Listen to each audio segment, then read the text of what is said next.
चला आगे बढ़ते हैं। जयपुर से बड़ी खबर है। जाने माने कव्वाल उस्ताद सैयद साबरी का निधन हुआ। बिखर गया साबरी बंधुओं की माला का एक और मनका।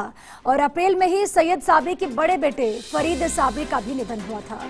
फरीद साबरी के निधन से पहले ही सैयद साबरी बीमार चल रहे थे और 85 साल की उम्र तक दमखम से सैयद साबरी गाते रहे। लता मंगेशकर सहित अनेक गायकों के साथ उन्होंने आवाज में सुर को बांधा था।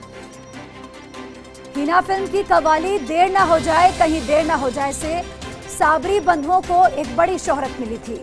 अब से कुछ देर पहले जयपुर के घाट गेट स्थित अपने घर पर ही उन्होंने अंतिम सांस ली। तो बड़ी खबर आपको बता रहे हैं। सैयद साबरी का निधन हुआ। बिखर गया साबरी बंधुओं की माला का एक और मनका। और सहयोगी जियाउद्दीन हमारे साथ जुड़ चुके हैं। जियाउद्दीन, अप्रैल में ही सैयद साबरी के बड़े बेटे फरीद साबरी का भी निधन हुआ और उसके बाद से ही बीमार चल रहे थे और अब फरीद साबरी का भी निधन हुआ।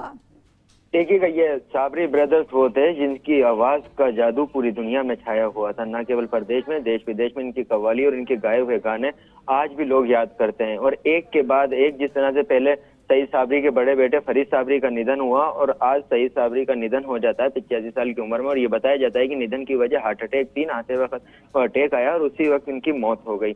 और ये सबसे बड़ी बात ये है कि जो सईद साबरी हैं उन्होंने लता मंगेशकर सहित कई ऐसे गायक हैं जिनके साथ अपनी गायकी आवाज मिलाई थी। और हिना फिल्म के अंदर जो कव्वाली थी सबसे मशहूर थी, देर ना हो जाए कहीं देर ना हो जाए, वही साबरी बंधुओं की तरफ से लिखी हुई कव्वाली थी।